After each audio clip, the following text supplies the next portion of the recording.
The American Atheist is an organization that is as old as I am, and its primary purpose is to promote secular politics. We want a complete separation of church and state. The founding fathers of my country designed our Constitution to protect freedom of religion.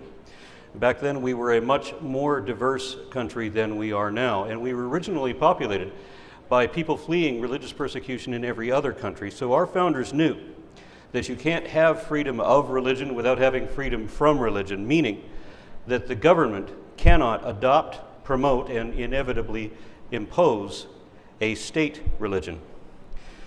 The founders knew what happens every time one faith rules over everyone else, and they wanted to prevent that, but unfortunately a lot of things have changed since then. Here in India, you have a great deal of religious diversity. You have large groups of Hindus, Sikhs, Muslims, Buddhists, and Jains.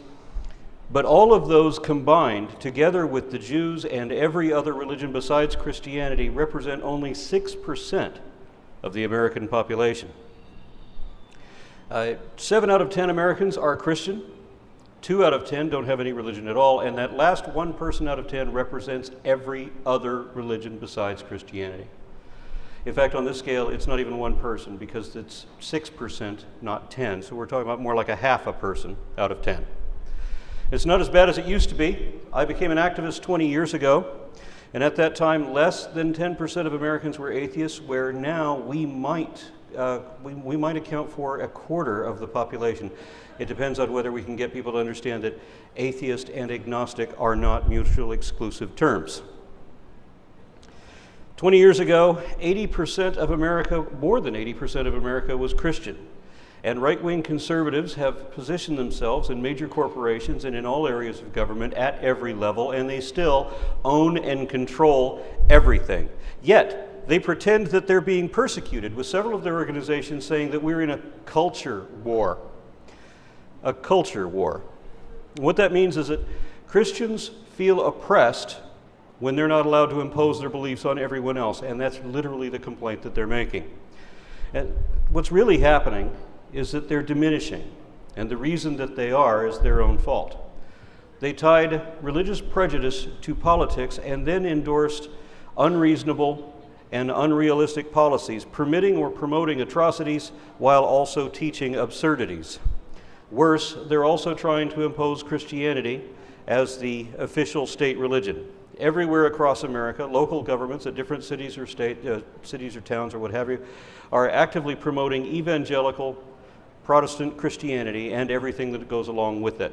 Among other things, that means a denial of science, since most of these Christians are also creationists. Creationism is a form of religious extremism wherein adherents specifically refuse or reject the theory of evolution, but more importantly, they also reject methodological naturalism, better known as the scientific method. What they want is for untestable supernatural explanations to be treated like science. And the way they define it, astrology would be considered scientific. Roughly half of all of the people in the United States believe that men are not a part, or that humans are not a part of nature, but rather apart from it, that we did not evolve from other animals, but that we were magically created by God in our current form, along with the rest of the universe, less than 10,000 years ago. Half my country believes that. How could that be? There are thousands of public and private schools in America teaching the Bible as if it were actual factual history. And whenever that happens, they also undermine science, denigrate other religions, instill conservative political ideology, and promote American Exceptionalism.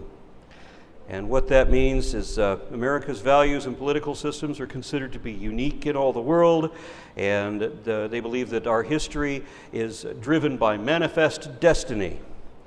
Consequently, embarrassing moments in our history lessons are often deliberately distorted, deleted, censored, or embellished with the expressed intent that America must always be seen as a shining example to guide the other nations of the world. The people who have embraced this notion think that other countries will agree that the United States is the greatest country there is, because they believe that their nation was blessed by God, because they think that our country was based on or founded on Christian principles, which they think you should agree would make us better than you. Other nations, as well as conscious Americans, have identified American exceptionalism as an unrealistic and counterproductive sense of arrogance. Even if we could prove that we were better at something than someone else, that still ignores significant flaws we have that need be addressed. We can prove that America was, or that the founders never intended that America should be a Christian country. There are many religious organizations who promote biases and prejudice of various types. Many are openly racist, most are sexist, and almost everybody hates the homosexuals. So whenever we have an earthquake, a tornado, or some other natural disaster, believers say that that's the wrath of God punishing us because we won't punish people for being gay. Abrahamic religions especially have issues with sexuality and are consequently repressive. This is evident in the censorship of sex education. For example, I live in Texas, a state that is so religious we can't even teach sex education. All we can teach is abstinence only, which essentially means that we're going to tell hormonal teenagers not to have sex, as if that would work. So kids don't understand about sexually transmitted diseases, and many of them don't even know how pregnancy happens. Nationwide, our children are told that the Founding Fathers were Christian when many were not, and they're told that our Constitution was based on the biblical story of the Ten Commandments, which also has no truth to it.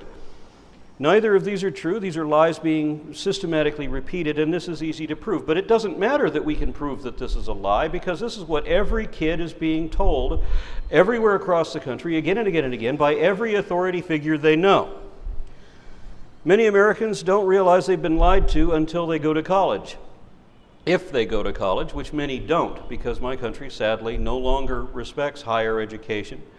They don't value it, and they don't respect academic expertise either. So if the overwhelming majority of all the world's scientists have reached a consensus on evolution, on climate change, on sustainable energy, or any other unpopular notion, believers will dismiss it as if the opinionated, uneducated laity somehow knows better than all the best educated expert specialists anywhere ever. There are Christian colleges teaching pseudoscience, sexual repression, and mystified history, but those only cater to the people who can afford to pay to remain deluded. Otherwise, the goal is to indoctrinate children, other people's children. Because if you teach the kids the facts as they are, and then introduce them to religion after they have an understanding of reality, then they won't believe it. They couldn't believe it. But if you get them young enough, you can teach them the most outrageous lies, and they will still believe that even when they're older. Once a child has been taught to believe and trained to believe on faith and encouraged to defend their faith, not only will they believe the same nonsense even as an adult, but they will have been conditioned to the point that they cannot be reasoned with. If they are indoctrinated early enough, they might never develop the critical reasoning necessary to realize how they've been duped. So a coalition of Christians have commandeered our public schools. That is most obvious in Texas. What can and cannot be taught is governed by a body of elected officials. It's a volunteer job. Nobody gets paid for it. But a handful of Christian conservatives each received tens of thousands of dollars in campaign donations to seat them on a board of a voting block so that they can decide to teach your children only what they want them to learn. To do that, they've demanded that textbook publishers make certain changes, so that our embarrassing past with slavery and civil rights are downplayed so that it wasn't so bad, or maybe it didn't happen at all. Texas textbooks have removed references to most of the references to indigenous people and other ethnic groups, and they've changed the wording so that it seems that only white people ever did anything important. And of course, our history books credit Christianity for everything good that ever happened, while they also say that all international terrorism comes from Islam, implying that all Muslims are terrorists. Because America has oceans on either side and no significantly different cultures on either of our borders, we're very insular, largely unaware of the rest of the world. And remember, we don't have the cultural diversity that you have in India, because nearly every American is Christian, except for a pitiful, barely visible minority scattered about. Most American Christians have no idea what Hinduism or Buddhism are all about. They've never heard of Jain Dharma, and they don't even know that there is a difference between Sikhs and Muslims. And this is significant because of the type of prejudice that is popularly promoted primarily by conservative Christians. To give you an idea how bad it is, I took my kids to a Buddhist temple, and then I took them to a Krishna temple, because I wanted them to know that there are religions that are not based on the God of Abraham, that somewhere on the other side of the world there are hundreds of millions of people who believe something else. Because my kids have been told that any belief that is not based on Jesus is of the devil. And there are people teaching that Muslims are atheists and that atheists are devil worshippers. Because Texas is such a big state, we're the biggest buyer of school books, and that means that publishers treat us like their most important customer. And I'm sorry to say that respected customers have catered to Texas demands. And they have put things into the textbooks on demand of the school board that are not true. Ultimately, all the school books are designed to Texas demands, and everybody gets those books across the country. So this handful of biased volunteers controls everyone's education. And why do they do this? The obvious reason is that religion is a means of manipulation of the masses, and this is especially evident in the states where faithful followers vote exactly as their churches tell them to on every issue. So it's easy to yoke power from believers, and money too, obviously. It's also easier for you to pretend that the Bible is true if other people believe it too. If you're the only one that believes that, then people will think you're crazy.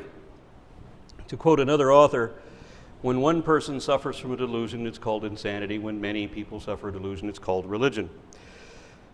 Some people are dependent on that belief, like an addiction.